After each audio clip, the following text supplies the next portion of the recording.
Hello बच्चों, चलो तो लास्ट पार्ट, थर्ड और लास्ट पार्ट इस चैप्टर का कंप्लीट करते हैं, लाइफ प्रोसेसेस का। हम दोनों चैप्टर को दो में डिवाइड नहीं करेंगे। हम क्या करते हैं, हम ट्रांसपोर्टेशन और एक्सक्रीशन दोनों को एक साथ कंप्लीट कर लेते हैं ताकि ज़्यादा लंबा भी नहीं हो और 3 पार्ट में पूरी सीरीज कंप्लीट हो जाए इस चैप्टर की। ठीक है, चालू करते हैं। Transportation. Human beings like other multicellular organisms need regular supply of food, oxygen, etcetera. This function is performed by circulatory system और transport system. ठीक है, circulatory system मतलब ब्लड वाला सिस्टम अपना पूरा। इसके थ्रू बॉडी के अंदर जो भी फूड, ऑक्सीजन, न्यूट्रिशन या एक्सक्रीशन वाली चीजें हैं वो सब ट्रांसपोर्ट होगी।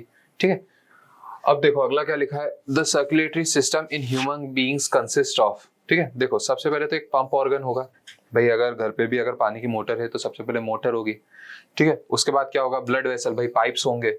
तीसरा क्या है, सर्कुलेटरी मीडियम भाई, तीनों चीज यूज कर ली बट पानी कहाँ है, तो सर्कुलेटरी मीडियम भी तो कुछ होना चाहिए। तो तीसरा क्या होगा, सर्कुलेटरी मीडियम या फिर ब्लड।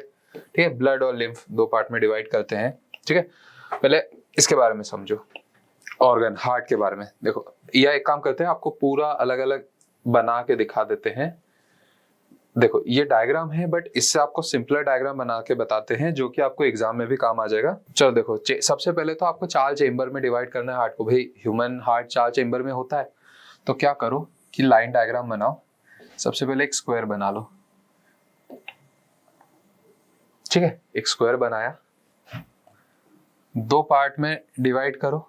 ठीक है, थोड़ा सा अलग से करा अपन ने, थोड़ा बाहर करके। ठीक है, उसके बाद क्या करो कि इसको और 2 पार्ट में डिवाइड कर दो, नीचे वाले पार्ट थोड़े बड़े रहने दो। ठीक है, अब क्या करो कि इसको नेमिंग कर दो इनकी। ठीक है भाई, अच्छा जब भी हार्ट को लिखते हैं ना, आपको ऐसा लग रहा होगा कि मैं सामने से देख रहा हूँ तो ये वाला लेफ्ट होगा, ये वाला राइट होगा, नहीं। लेकिन जब भी हार्ट को अपन करते हैं ना, तो हम बॉडी के साथ में इसको रख के देखते हैं।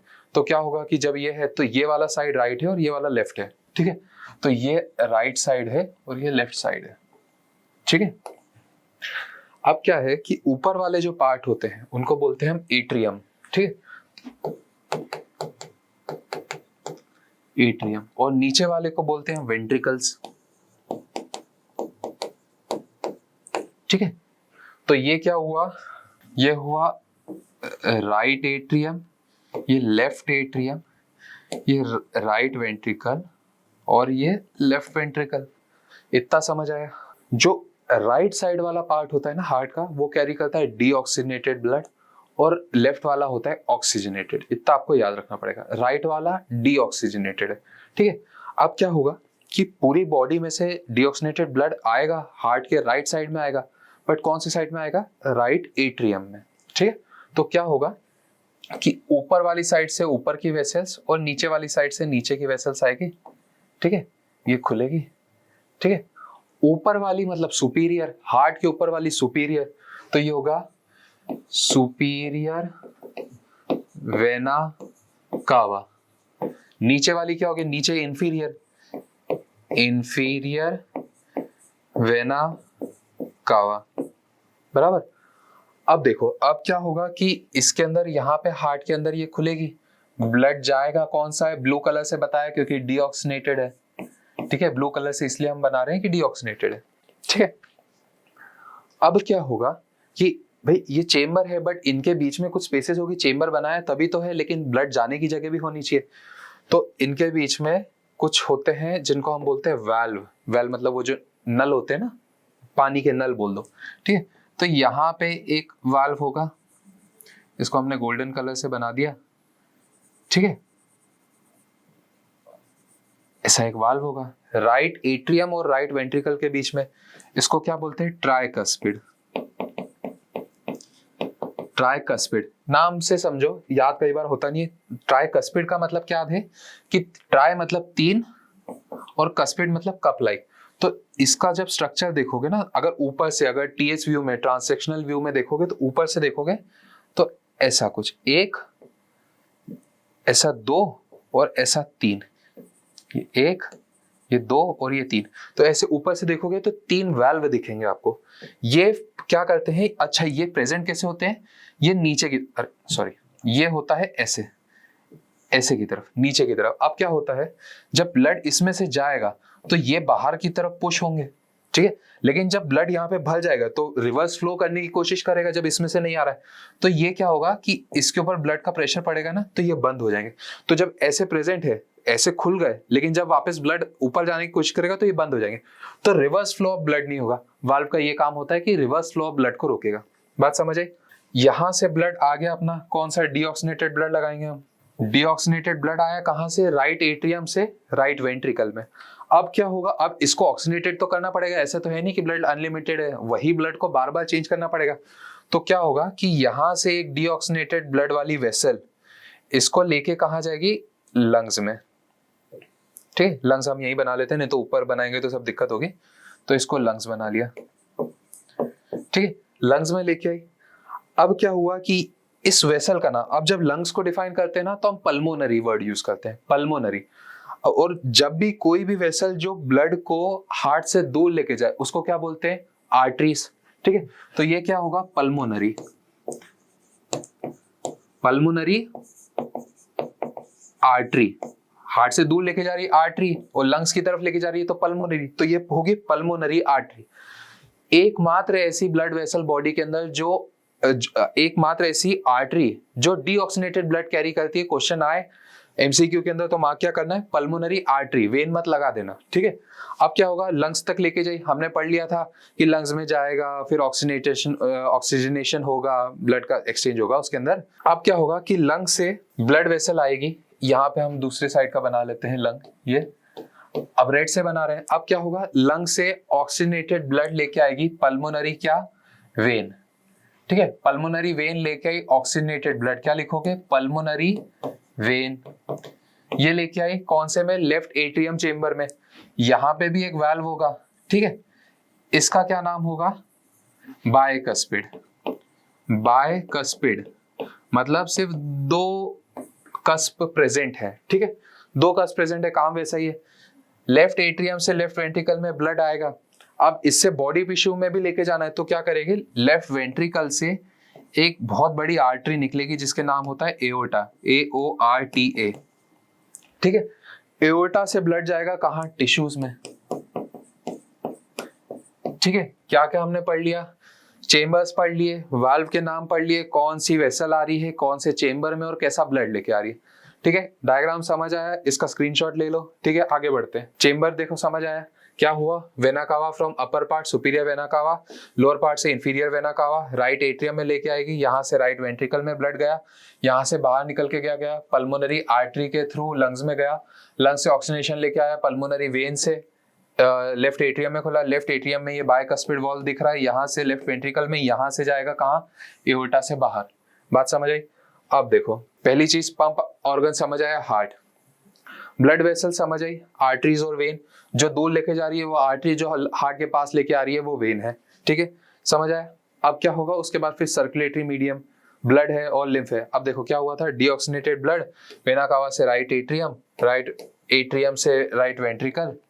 ठीक है, उसके बाद राइट वेंट्रिकल से कॉन्ट्रैक्ट होगा लंग्स में, ऑक्सीजनेशन होगा, फिर लेफ्ट एट्रियम आएगा, लेफ्ट एट्रियम से लेफ्ट वेंट्रिकल जाएगा।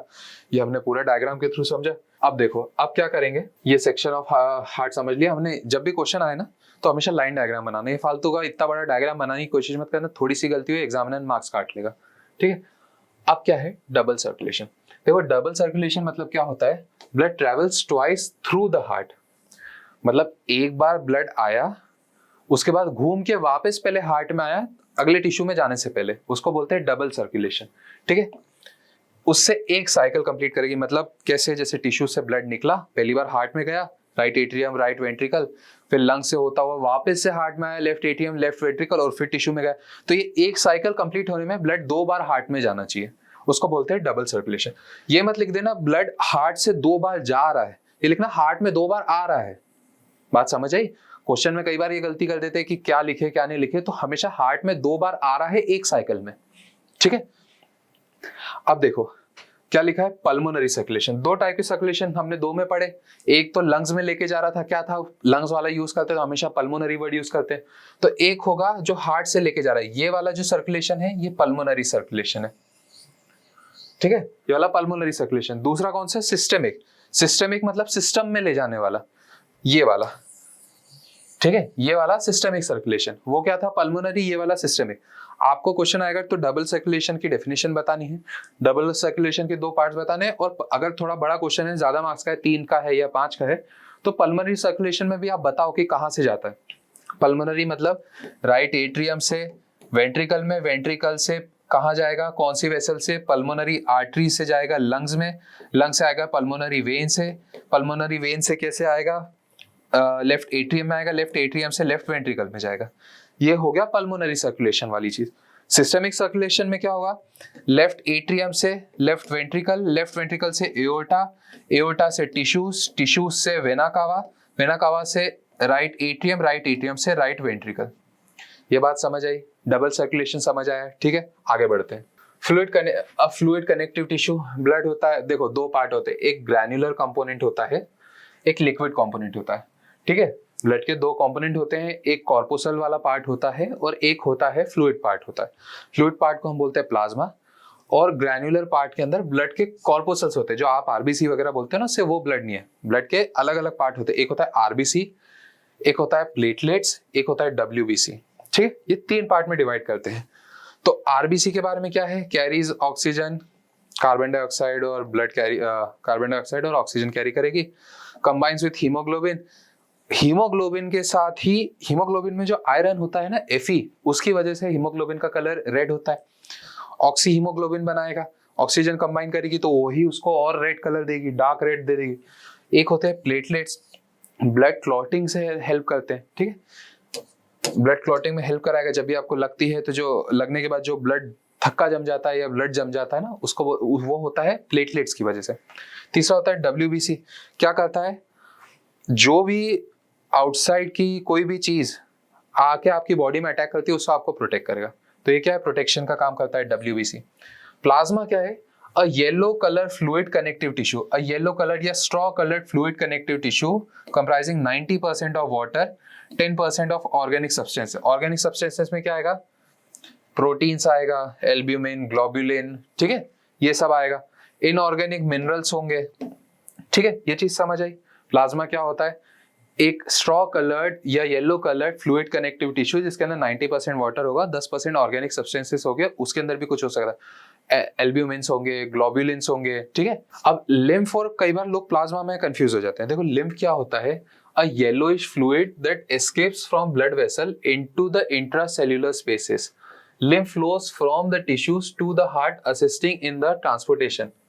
देखो लिम्फ की भी है ना अलग वेसल्स होती है, उसको बोलते हैं लिम्फेटिक वेसल्स। लिम्फ क्या है तो ये भी फ्लूइड पार्ट, बट इसके अंदर क्या होता है, ये तब होता है जब स्मॉल कैपिलरीज में से, जो स्मॉल कैपिलरीज की जो स्पेसेस होती है, जो आपने पढ़ा होगा जब 9th में पढ़ा होगा, स्क्वैमस एपिथेलियम।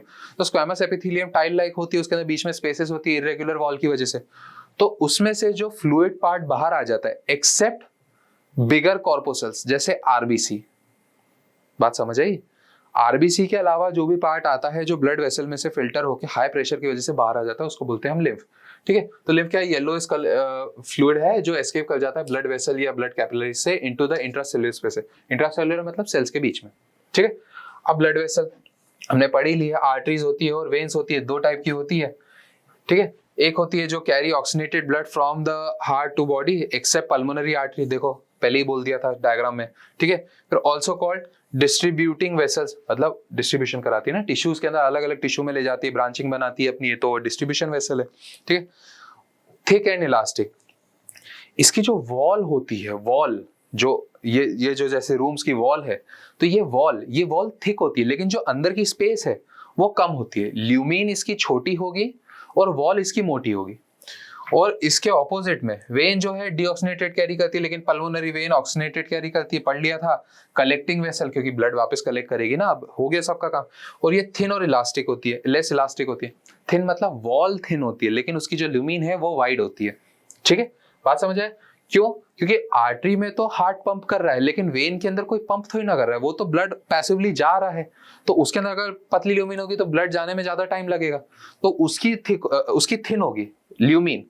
लेकिन जो आर्टरी है उसकी ल्यूमीन थिक होती है, क्योंकि इतने प्रेशर से जा रहा है, एक्स्ट्रा ब्लड जाएगा, परफोरेशन होने लग जाएगा, मतलब होगा ही नहीं, काम ही नहीं हो पाएगा, थोड़े टाइम बाद की ब्लड की कमी हो जाएगी, ऑक्सीजन की कमी हो जाएगी, ठीक है। Transportation in plants, there are two main conducting tissues, एक जाइलम होता है, एक फ्लोएम होता है। आपके 9th वाले पार्ट में बहुत सारा इसका कवर हुआ है, टिश्यूज वाले चैप्टर में आपने पढ़ा होगा कॉम्प्लेक्स परमानेंट टिश्यू में, ठीक है। इसके अंदर दो टाइप के होते हैं, एक होता है जाइलम होता है, एक होता है फ्लोएम। जाइलम होता है जो वाटर कैरी करता है, फ्लोएम होता है जो फूड कैरी करता है। जाइलम का वाटर कैरिंग कैपेसिटी यूनिडायरेक्शनल होती है, फ्लोएम की बाई डायरेक्शनल। कैसे, रूट से ऊपर लेके जाना एक ही डायरेक्शन है, यूनिडायरेक्शनल, लेकिन लीफ से फूड बन के ऊपर भी जा सकता है, नीचे भी जा सकता है, बाई डायरेक्शनल, ठीक है। अब देखो रोल ऑफ ट्रांसपीरेशन। ट्रांसपीरेशन का क्या है, absorption and upward movement of water and minerals by creating pull force. Transpiration pull force, ठीक है। उसके बाद हेल्प्स इन टेम्परेचर रेगुलेशन, भाई पानी जाता रहेगा तो जो भी हीट है वो एब्जॉर्ब करेगा, पानी और बाहर निकल जाएगा, तो उसके अंदर भी हेल्प करता है पानी, ठीक है। फिर translocation, transport food from leaves to different parts of the plant called translocation, बात समझ आई। उसके बाद excretion in human beings, process of removal of harmful metabolic waste from the body is called excretion. Excretory system of the human includes, देखो क्या क्या आता है, एक तो किडनी आएगी सबसे पहले, उसके बाद क्या आएगा, किडनी के बाद देखो पेयर ऑफ किडनी है, एक यूरिनरी ब्लैडर है, ठीक है। उसके पहले दोनों को कनेक्ट करने के लिए क्या होता है, यूरेटर होता है। भाई यूरेटर एक ट्यूब लाइक स्ट्रक्चर है जो किडनी में से वेस्ट प्रोडक्ट्स को ले जाके यूरिनरी ब्लैडर में जमा करेगी या फिर स्टोर करेगी जब तक एक्सक्रीशन ना हो जाए, ठीक है। उसमें क्या आएगा फिर यूरिनरी ब्लैडर, और यूरिनरी ब्लैडर से बाहर निकलने के लिए क्या होगा, यूरेथ्रा। भाई यूरिनरी ब्लैडर तो आगे, बट उससे बाहर ले जाने के लिए भी तो कोई ट्यूब लाइक स्ट्रक्चर होना चाहिए, तो उसको क्या बोलते हैं, यूरेथ्रा। तो क्या है, यूरेटर और यूरेथ्रा में कंफ्यूज मत होना, यूरेटर किडनी से यूरिनरी ब्लैडर में लेके आता है, लेकिन यूरेथ्रा यूरिनरी ब्लैडर से बाहर लेके जाता है, बात समझ आई, ठीक है। आगे देखो द प्रोसेस ऑफ एक्सक्रीशन, ठीक है। प्रोसेस ऑफ एक्सक्रीशन के अंदर रीनल आर्टरी जो है वो ब्लड को लेके आएगी किडनी में। भाई अल्टीमेटली ब्लड के अंदर ही वेस्ट है ना, ऐसे कोई अलग से तो आ नहीं रहा है, ब्लड लेके आएगा किडनी में वेस्ट प्रोडक्ट्स को, फिर वेस्ट प्रोडक्ट जो है वो किडनी से फिल्टर होंगे और फिल्टर्ड ब्लड बाहर निकल जाएगा, ठीक है, ठीक है। और जो फिल्टर्ड ब्लड है उसके अंदर जो फिल्टर्ड है वो चीज अब जाके यूरिनरी ब्लैडर में जमा होगी, लेकिन फिल्ट्रेशन कैसे हुआ अब वो समझो। देखो basic functional unit of kidney क्या है, नेफ्रॉन, न्यूरॉन नहीं, न्यूरॉन होती है नर्वस सिस्टम का, ये है नेफ्रॉन, ठीक है। नेफ्रॉन का स्ट्रक्चर देख लो आप एक बार, ठीक है। ये देखो नेफ्रॉन के स्ट्रक्चर में क्या है, सबसे पहला पार्ट जो है उसको बोलते हैं क्या, बोमेन्स कैप्सूल, जो ऐसा बाहर से ऐसा बड़ा सा स्ट्रक्चर बना के रखेगा जो कवर करेगा, उसको कैप्सूल बोलेंगे, तो बोमेन्स कैप्सूल है। उसके अंदर टफ्ट ऑफ कैपिलरीज जो आती है उसको बोलते हैं एफरेंट कैपिलरीज, और जो बाहर लेके जा रही है उसको बोलते हैं इफरेंट, ठीक है। एफरेंट एट्रियोल और इफरेंट एट्रियोल। आने वाला एफरेंट, अरे एबीसीडी में पहला लेटर ए है ना, पहले ब्लड आएगा तो ए से एफरेंट समझ लो, उसके बाद बाहर लेके जाएगा, ई बाद में आता है तो ई से इफरेंट समझ लो, ठीक है। उसके बाद जो टफ्ट ऑफ कैपिलरी बनाएगा, जो गुच्छा बनाएगा कैपिलरीज का, उसको बोलेंगे ग्लोमेरुलस। गुच्छा है जी से, ग्लोमेरुलस वो समझ लो, ठीक है। उसके बाद क्या होगा, ये ब्लड तो चला गया, ये वेसल तो चली गई, अब क्या होगा, यहाँ फिल्ट्रेशन हुआ। फिल्ट्रेशन होने के बाद का जो पहला पार्ट होता है उसको आप क्या बोलोगे, प्रोक्सिमल। प्रोक्सिमल मतलब पास, प्रोक्सिमल मतलब पास, तो प्रोक्सिमल कॉन्वोल्यूटेड टिब्यूल आएगा। क्या आएगा, बोमेन्स कैप्सूल के बाद क्या आएगा, प्रोक्सिमल कॉन्वोल्यूटेड टिब्यूल। कॉन्वोल्यूशन मतलब ऐसा घूमा हुआ, ठीक है, कॉन्वोल्यूटेड मतलब ऐसे घूमे हुए स्ट्रक्चर, तो प्रोक्सिमल कॉन्वोल्यूटेड टिब्यूल। उसके बाद क्या आएगा, लूप। ये लूप दिख रहा है, इसको बोलते हैं लूप ऑफ हेनले, ठीक है, हेनलेज लूप। उसके बाद क्या आएगा, डिस्टिल। डिस्टिल मतलब दूर का, डिस्टिल कॉन्वोल्यूटेड टिब्यूल मतलब दूर का कॉन्वोल्यूशन, दूर है जो कॉन्वोल्यूटेड, डिस्टिल कॉन्वोल्यूटेड टिब्यूल। उसके बाद फिर भाई फिल्टर हो गया सब कुछ, फिर कलेक्ट भी तो करना पड़ेगा, तो क्या आएगा, कलेक्टिंग डक्ट, ठीक है। ये पार्ट्स होते हैं, ठीक है। क्या होगा, सबसे ज्यादा जो भी फिल्ट्रेशन है या रीअब्जॉर्प्शन, भाई ब्लड गया फिल्टर हुआ, बट उसके अंदर बहुत ज्यादा चीज फिल्टर हो गई होगी जिसकी जरूरत नहीं है एक्सक्रीट करने की, तो वो रीएब्जॉर्ब हो जाएगी। तो सबसे ज्यादा रीएब्जॉर्प्शन कहाँ होता है, 90% reabsorption PCT, proximal convoluted tubule में, ठीक है। ये चीज समझ आई, इससे ज्यादा इसके अंदर याद रखना नहीं है, डायग्राम समझ लो, ठीक है। अब देखो mechanism of urine formation 3 steps में होता है। एक होता है ग्लोमेरुलर फिल्ट्रेशन। ग्लोमेरुलस किसको बोला था, टफ्ट ऑफ कैपिलरी। तो क्या होता है, प्रेशर के साथ ब्लड आता है तो उसमें से जो भी वेस्ट मटेरियल वो तो छोटे हैं तो वो पास कर जाते हैं ग्लोमेरुलस में से, ठीक है। क्या होगा, blood is filtered from the glomerulus into the Bowman's capsule of the nephron. This filtrate passes through the tubules of the nephron.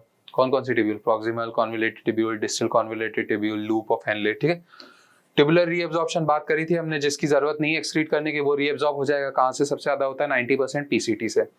Secretion होगा, urea, extra water and salts are secreted into the tubule which open into the collecting duct and then into the ureter।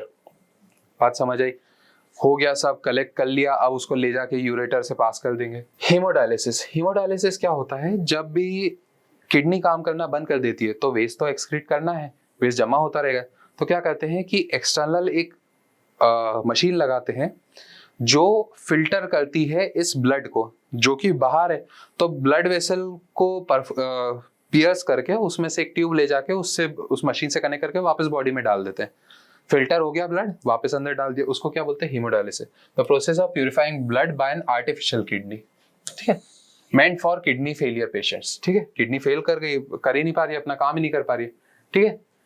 Excretion in plants, ठीक है, क्या होता है? Oxygen release during photosynthesis. एक तो oxygen release होगी, वो उनके लिए एक्सक्रीशन है, वो उनके लिए वेस्ट प्रोडक्ट है, हमारे लिए तो काम की चीज है भाई। जैसे हमारे लिए कार्बन डाइऑक्साइड वेस्ट प्रोडक्ट है, उनके लिए वो काम की चीज है। फिर क्या है? वाटर बाय ट्रांसपिरेशन, पढ़ा था हमने, ज्यादा गर्मी के टाइम में होगा, ठीक है। फिर waste may be stored in the leaves, barks and which fall off from the plant. भाई ऑटम के टाइम पे जब लीफ फॉल कर जाती है तो उसके अंदर भी कुछ वेस्ट प्रोडक्ट स्टोर करते हैं वो। Waste products stored as gums, resin and in old xylem, gums वगैरह रहते हैं या रेजिन्स होते हैं, वो एक फॉर्म ऑफ वेस्ट प्रोडक्ट है फॉर प्लांट्स जो हमारे लिए काम का है। फिर plants excrete some water waste into the soil around them, कुछ पार्ट, बहुत कम पार्ट होता है, ठीक है, ठीक है। तो ये चैप्टर लाइफ प्रोसेसेस आज हमने कंप्लीट करा, 3 पार्ट लगे इस चैप्टर को, बट अच्छे से करा। कुछ भी डाउट्स हो तो आप इस वीडियो के कमेंट सेक्शन में डाल सकते हैं। अगले चैप्टर के लिए थोड़ा सा वेट करें, जल्दी आएगा, ठीक है। तो लाइक करें, शेयर करें रेजोनेंस इंदौर के यूट्यूब चैनल को। चलो, थैंक यू।